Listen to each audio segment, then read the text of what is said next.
Are you here to help find the baby Scions? And I'm Toba. You must be the helpers that we've been waiting for. It's nice to meet you too, but we're just passing through. Oh, but Uncle Sanka said he was gonna send some of his friends over to help us. You sure he didn't mean you?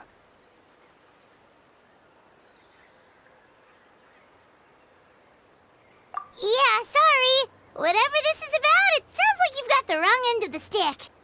Wrong end of the stick? Darn it! We've been tricked, Hoonie. I should have known that Glasses Guy was a con artist. What are we supposed to do about the baby Scions now? Time's running out. It's okay, Hoonie. Don't worry. Why don't you tell us what happened with these baby Scions, huh? There's been a lot of unrest in the tribe lately, and my dad's Saurian got injured. Her name's Nana, and she has 3 little babies. After what happened to Nana, her babies were so scared that they ran off and hid. I'm really worried about them, so I decided to go look for them. If Nana is your dad's Saurian, why isn't he the one looking for them? My dad's one of the elders, so he's busy getting ready for Turnfire Night. It's a really important ceremony, more important than this, anyway. I'm not supposed to be out here either, but I snuck out without telling him. I didn't think it would take very long, but then that guy we ran into made us tell him loads of stories, and it wasted so much time. Yeah, he was so selfish. He doesn't have a heart. It's all right. Don't let him get to you. We're here now and we'll help you because we care a lot, don't we, Traveler?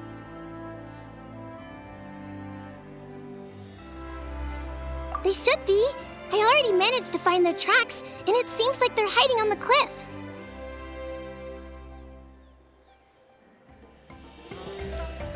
Really? Wow! Thank you so much, Miss Traveler and Miss Paimon. Awesome. You gotta be careful out on the cliffs, though. They're really steep.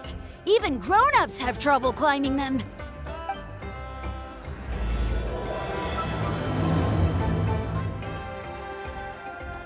Goody said the baby Saurians are on the cliff, so let's find a way up.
But what's that other...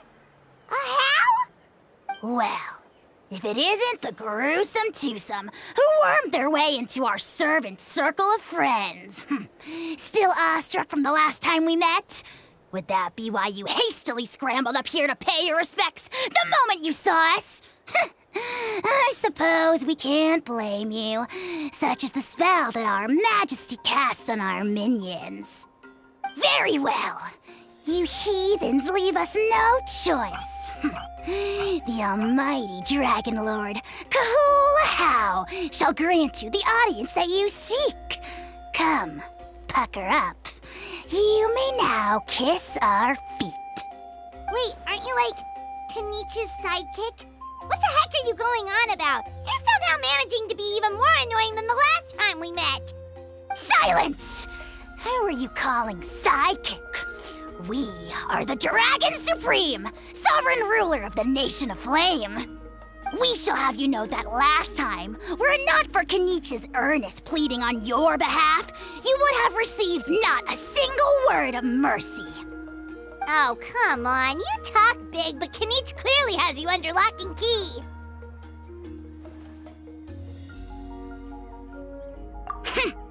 That's more like it.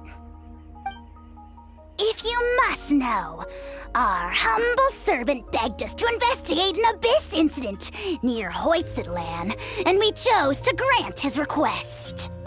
Abyss incident? See this little lizard? Its mother, a medium-sized lizard, came under the influence of abyssal power. In her confusion, she attacked my servant's tribe, then assailed her own offspring. Yikes. So how is she doing now? She was but a lowly bug fighting against the power of the abyss. Naturally, she has departed for the Night Kingdom. Such a fragile creature. Apparently, she ended her struggle by leaping from a cliff. Leaping from a cliff? My dear anemic flying ant, as addled with questions as your head may be, please keep them to yourself and wipe that absurd expression off your face.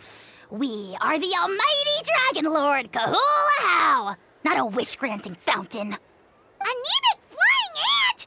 You! Just you wait. Two can play at the ugly nickname game.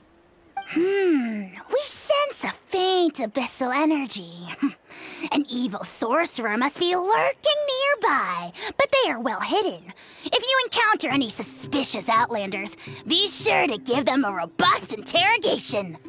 Suspicious outlanders? Wait, are you mocking us? Ha! How dare you cast aspersions on your ruler, heathen! You're just lucky that our servant has such vile taste in friends. Otherwise, we would beat you black and blue, and then purple, then black again! If you're not here to kiss my feet, then get out of my sight. Do not impede the work of the almighty Dragon Lord, Kahula-How! Potty mouth on that guy! Paimon is furious! Still, good to know about the abyss threat, huh? Wasn't expecting that. Let's not get sidetracked.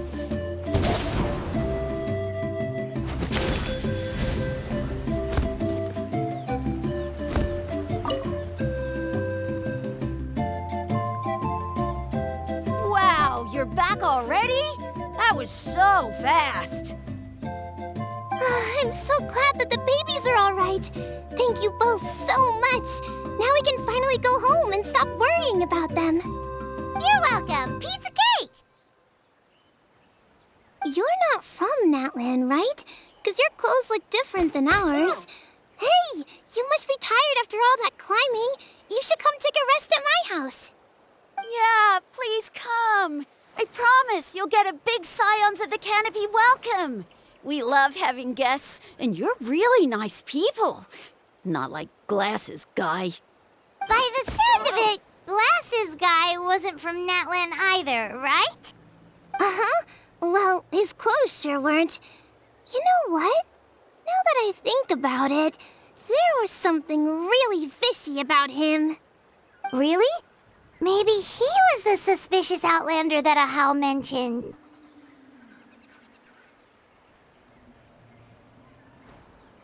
Sure, if you're interested. Oh, let me think. How did the conversation go again? Oh, please, mister. I've told you so many stories already. When are you gonna help me find the baby Saurians? Just one more story. One more, I swear. Why don't you tell me more about that ball of fire? I heard that there was a huge transparent ball of fire that used to burn 500 years ago, 1,000 years ago? Maybe even further back than that. Oh, you mean Turnfire. That's where the ancient name Malipo comes from. Oh, wow. So it was the origin of an ancient name. That's impressive. There's a story behind every ancient name. The legend goes that the Turnfire first appeared in the era of the Grand Alliance. It was used by the tyrant Och Khan to rule over Natlan and oppress anyone who opposed him. Turnfire is different from normal fire. If you get set on fire with it, you'll feel horrible burning pain from behind you, but you won't die from it right away. And whatever you do, you mustn't turn back to look at it. Why? What happens if you turn back?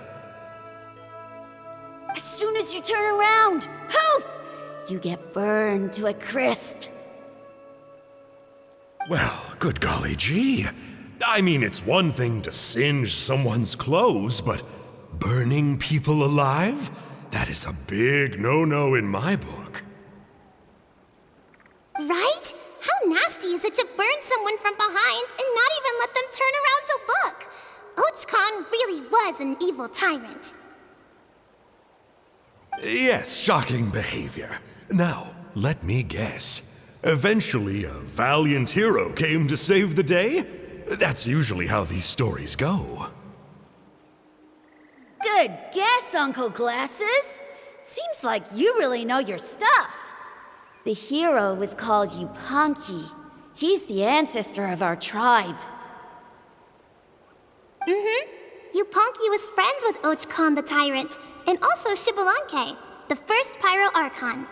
He was working as an ordnance officer for the Grand Alliance at the time. He didn't like how Och Khan was such a cruel tyrant, so he stole the Turnfire and threw it at the Och Khan's army. The soldiers couldn't defend against it, and they all got turned to ash. And that's how our ancestors set our people free. But just as he was about to leave the city, he thought he heard Och Khan calling out to him from behind. It caught him off guard, and he turned around to look. But Och Khan wasn't there. All he saw was a city burned black, an army in ruins, and giant flames reaching up into the sky. A split second later, the flames he saw burst out from inside his eyes and swallowed him up. All it took was a single glance. As soon as he looked back, he was burned to a crisp. The question is, was this the price he paid for stealing the Turnfire, or the price of turning back? Nobody knows the answer. But the fire that consumed Yupanqui burned more fiercely than any other. It burned for 100 days until it burned a hole right through the ley lines. And then, the flame dropped into the deathly dark Night Kingdom, where it still burns to this day. The grown-ups say that it lights up the path that leads to the next life. But for the dead to be reborn, they have to accept the flames and be purified by the fire first. It's like a final look back at your life, where you have to answer for everything you did. Anyway, that's the story of Yupanqui's Turnfire. Ah, a fine parable indeed. So, is it true? Is it really possible to find this fire in the Night Kingdom? I don't know. I think it's just a story. Either way, I assume this name has been passed down in your tribe ever since?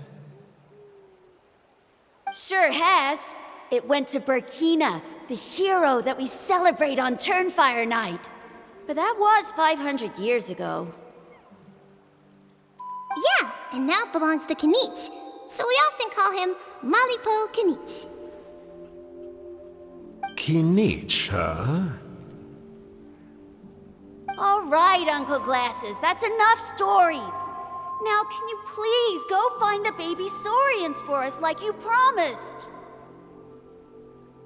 I would, but doesn't the legend of the Turnfire teach us not to look back? Let's not go dredging up the past. Tell me more about this Kinich guy. One more story, I swear. Starting now. No? Careful, Toba. You look dangerously close to cursing me out right now. Tut tut, we can't have that. Cursing is for grown-ups only. Uncle, you'd better not be trying to trick us, or the Turnfire will get you when you die. How would it get me if I'm outside of Natlan? Uncle Glasses isn't from here, you know. Unlike you. Huh? Wait, is that?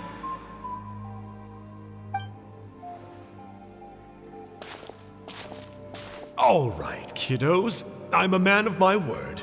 2 of my friends are on their way here, and, yeah, they'll help you out on my behalf.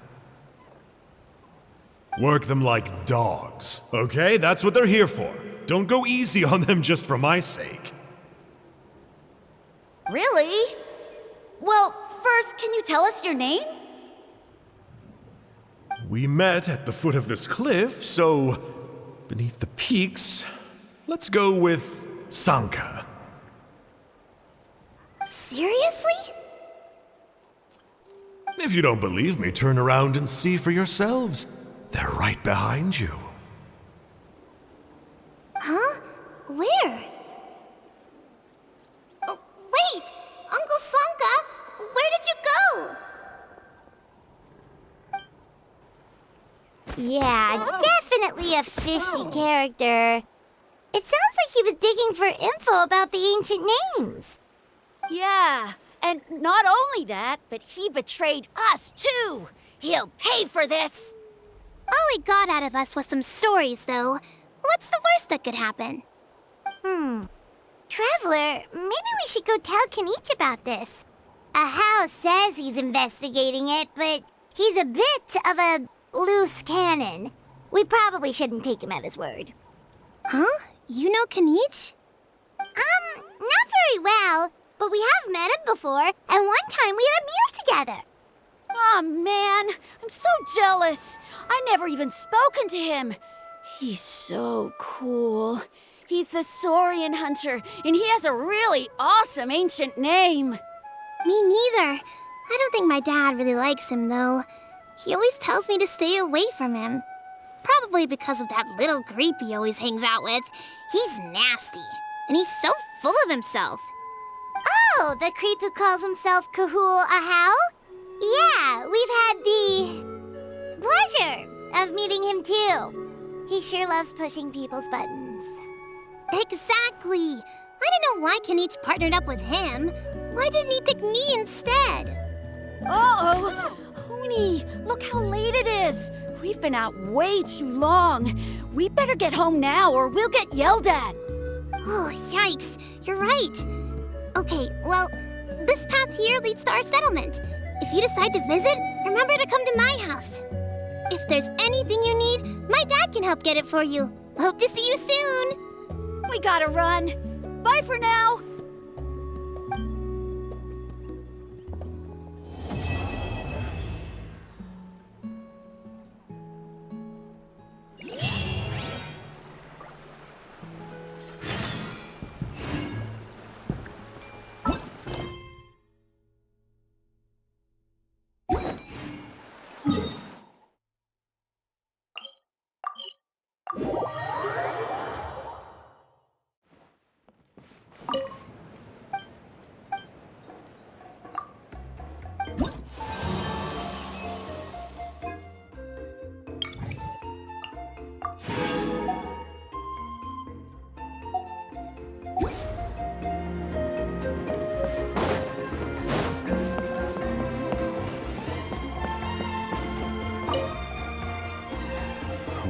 What were you thinking, going out by yourself?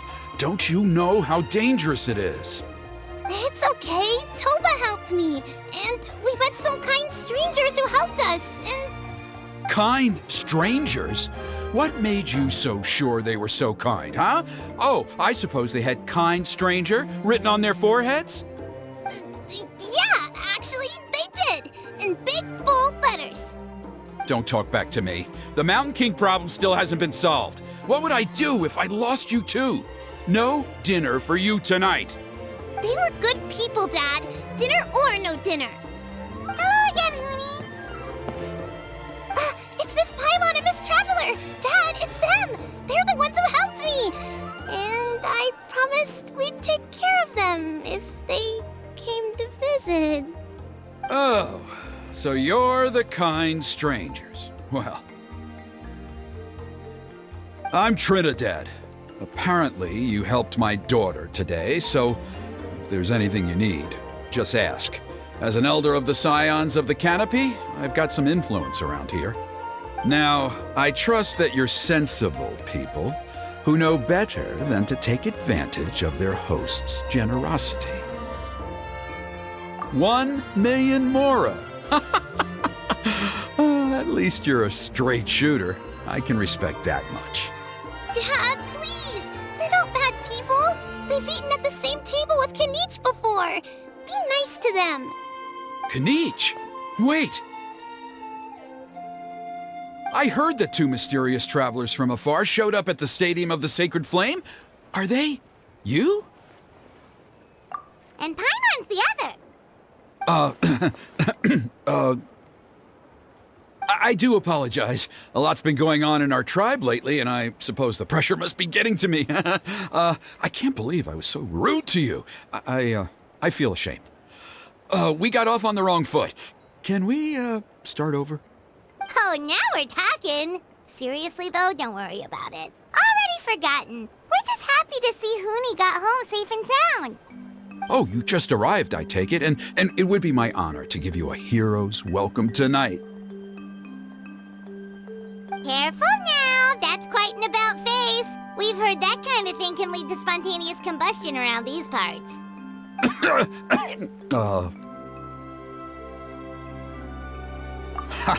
My dear traveler, you are very perceptive indeed. Go inside now, Hoonie. Dad's got some important business to discuss. Okay. Look after Miss Traveler and Miss Paimon. They're very special guests. Well, we'll hear you out, but we can't make any promises that we'll be able to help. Well, this is a matter of utmost importance. Please, allow me to explain. For many years, our tribe has celebrated the Turnfire Night. It is a traditional ceremony among the Scions of the Canopy in which we remember our ancestor, Burkina, and his companion, Kangamato, the Mountain King.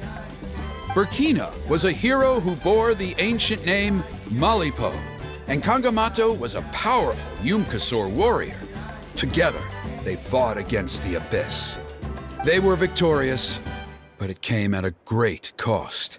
Burkina paid with his life. The Mountain King survived, but was contaminated by the Abyss, and he remains in hibernation to this day. Normally, Yumkasors never live longer than a century. It is possible that the abyssal power is responsible for his unnaturally long lifespan. Oh, that's right. The Mountain King is a living symbol of our glory, but even this glory comes at a price. The abyssal power inside him is highly sensitive, and when it is disturbed, he awakens and flies into a blind rage, attacking anything that moves. So, besides the ceremony, another important part of Turnfire Night each year is cleansing the abyssal power inside the Mountain King so that he will remain sound asleep. However, abyss-related incidents have been on the rise in that land lately, as I'm sure you're both aware. As a result, it has become increasingly difficult to keep the Mountain King in hibernation. Only 5 months have passed since the last Turnfire Night, and he's already showing signs of instability. Has he woken up again? He has. We managed to contain the situation by performing a makeshift ceremony right away, but it was a close call. He could reawaken at any moment. Also, he attacked and wounded my companion, Nana, during the ceremony. She became contaminated by the abyss as a result, and... We heard. Such a tragedy. We're really sorry for your loss. Yes, and Nana wasn't the first. Anyway, right now we're preparing for an exceptional Turnfire Night ceremony, and we need to find a suitable flame bearer. From what I've heard about your adventures, I believe you would be perfect for the role. Of course. Plus, he's a bona fide hero who inherited the Malipo name. Oh, you mean Kanich? Yes, he's the one. A hero, worth his weight in gold. And unfortunately for us, he's all too aware of that. No prizes for guessing what he said when I asked him to host a Turnfire Night outside of the annual schedule. An exceptional ceremony? Oh, I'll have to charge an exceptional price. I swear, no other concept exists in that boy's brain.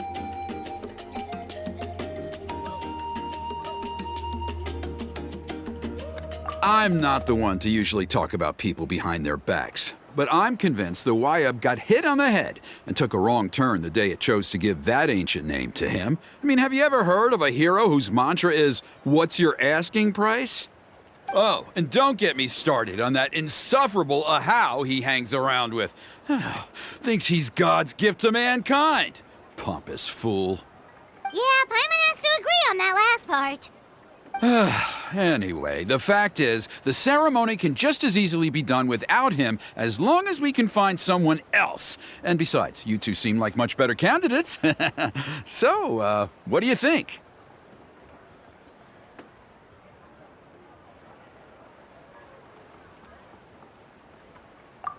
Wonderful! I can't thank you enough. Huni was right about you. You have kindness in your hearts. Come with me to the other side of the mountain. I'll bring you up to speed on each step of the ceremony. Less experienced warriors, I'm sure you'll pick it up in no time.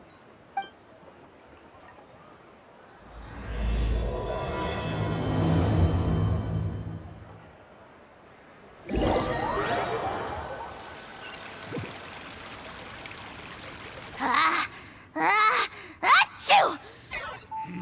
Curses! Who dares insult the great Kahul Ahau behind his back? Oh, great Kahul Ahau, bless you. Shut your filthy mouth, worm of the abyss! Your putrid words defile the air we breathe.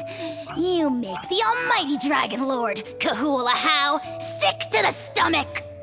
Speaking as a member of the Abyss Order, that's music to my ears. Exactly the kind of reaction we're going for. But on a personal level, I gotta say, it's pretty hurtful. Ugh, never have we heard such brazen blustering from someone who is inches from death! Up yours, Four Eyes! We spit in your face! Okay, well, that I am at a loss to explain. How do I manage to stay so chirpy and cheerful? I can only guess it's some kind of powerful magic. But I digress. Mr. Kinich, I admit it, you, sir, are a legendary hunter. Still, the only reason you caught me is that I was reluctant to run away. You see, I'm very interested in the lore of your tribe. Kay? Is that it? Kay? Aren't you intrigued to know what it is about you guys that prompted a visit from the Abyss? It's the extreme sports! The other day, I narrowly avoided getting hit by a very brave soul who just leaped off a cliff. I think you call it bungee jumping? Anyway, I was very impressed. That is what I call embracing the spirit of adventure. Look, I even did a painting inspired by the bravery and freedom of the Scions of the Canopy. You scum-sucking swine! I swear, if you go bungee jumping, it'll be without a rope! Head first off the tallest cliff, with a band of hunters on your tail, and nowhere left to run, and a bottomless cesspit waiting for you on the ground. You say that, but I get the sense that Mr. Kinich isn't planning to take my life right now. On top of that, I'm tired of spying on you from afar. So why don't we just negotiate a comfortable operating distance that works for both of us? I've heard that the most important thing in human relationships is to respect each other's boundaries. What do you say, Mr. Kinich? Or you could tell me what it is you're really after. What? And then I'll name my price.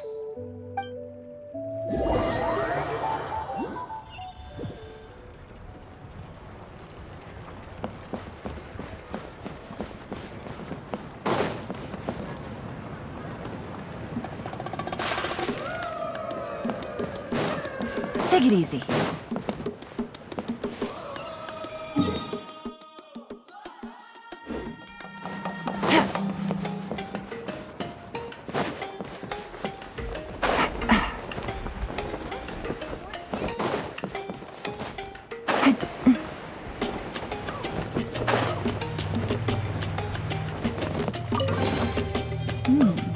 Easy money.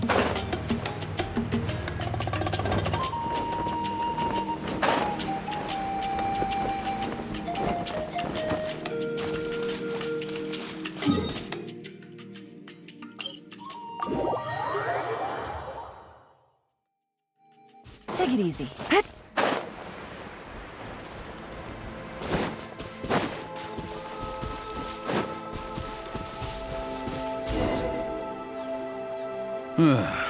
The Abyss contamination is back. No surprises there. No doubt that explains the Mountain King's recent activity. See those torches over there? Those are the Sacred Flame offshoots that we requested from the Stadium of the Sacred Flame. They contain the power of the Pyro Archon. Are you saying that the Sacred Flame and the Turnfire are the same thing? Well, for ceremonial purposes, at least. Sending someone to the Night Kingdom to retrieve the legendary Turnfire isn't exactly an option. More to the point, though, the Sacred Flame is able to burn away abyssal filth, so that's why we use it in the ceremony. Gotcha! So basically, we just need to clean up the filth with the Sacred Flame. Well, that's one part of it, yes, but the complete ceremony is a bit more complicated than that. First, the flame bearer must collect a kindling of the sacred flame from the starting point, then use a grappling hook to fly up into the sky and light each of the sacred flame pillars. Then, they must go down into the canyon, all the way into the cave where the Mountain King slumbers, lighting braziers and the final altar along the way. The most skilled flame bearers can accomplish all of this without touching the ground once. As much as I hate to admit it, Kinich is capable of this. Wow! He can do all that flying without ever falling to the ground? Well, of course Paimon can. It'd be much harder for you guys. Well, don't worry. It's not a requirement of the ceremony. You're allowed to touch the ground. The only thing you're not allowed to do is turn back. The flame bearer must always keep moving forward. You can't skip a pillar, then come back to it after lighting the next one. To do so would be to disrespect our ancestors. So, what actually happens if you do turn back? Surely the fires don't just go out. If you're not careful, you might get burned. What about today then? Does the same rule apply? Oh no, don't worry. Today is just a practice. The order doesn't matter. You just need to take the sacred flame, cleanse the filth, then go light all the braziers. Are you ready? I'll repeat all the key points again. Gather the kindling, cleanse the filth, and light all the braziers. I'll wait for you at the end.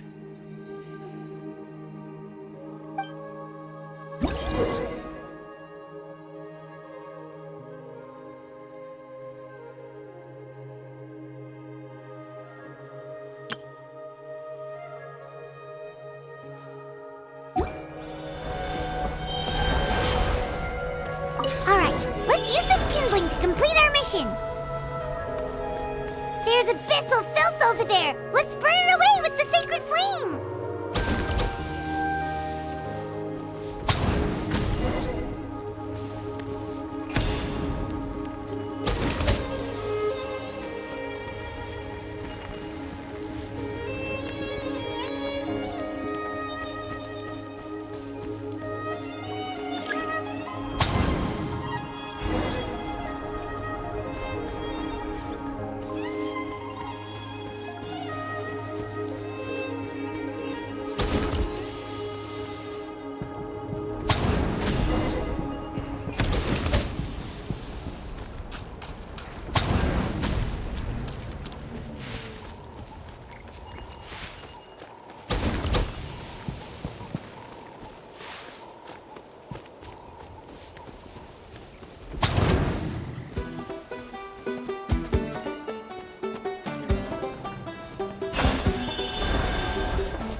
solidify!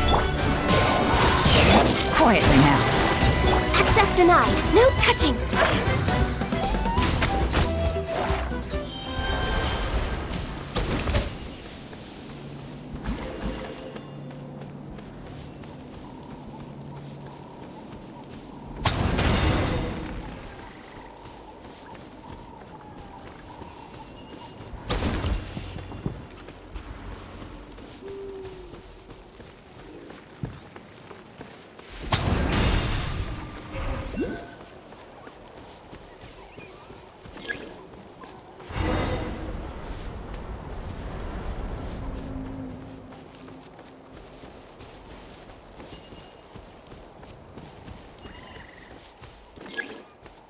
That should be all the braziers. Let's regroup with Trinidad. I knew I was right about you. You have outperformed all of the other previous candidates. If there was an ancient name for outstanding flame bearers, I'm sure the Wyab would consider you for the honor. Yeah, although it would probably take Paimon quite a bit longer. All right, now there's still a few days left until the ceremony, and I should probably get back so I can inform the chief and the other elders that I have found the flame bearer we need. Oh, you mean they've still got to sign off on it? Some of them are still hoping we can come to an agreement with Kanich, but that's only because they haven't seen you in action. Still, I'm the one responsible for securing a flame bearer, and my recommendation is you. Just for Paimon's own peace of mind, are you sure it's not going to be a problem having Outlanders take on such an important role in your ceremony? See that place over there? There was a time, long before the age of Burkina and the Mountain King, when we, Scions of the Canopy, called that our home. After a period of upheaval, our ancestors were forced to move away. Now, it has become a place where our youths go to develop courage and kindle a spirit of adventure. If we fail to keep the threat posed by the Mountain King at bay, it might not be long before we have to move again and find a new home. So, to answer your question, I think everyone will agree that you are the right choice. Fair enough. Desperate times call for desperate measures. I'll need you to drop by my place at some point before the ceremony, if that's all right. There are still a few final details that we need to discuss. Okay, see you later then. You have my gratitude. We've helped out with a lot of other local festivals before, but this one feels a little different. Anyway, let's take a break before heading back to Trinidad's place.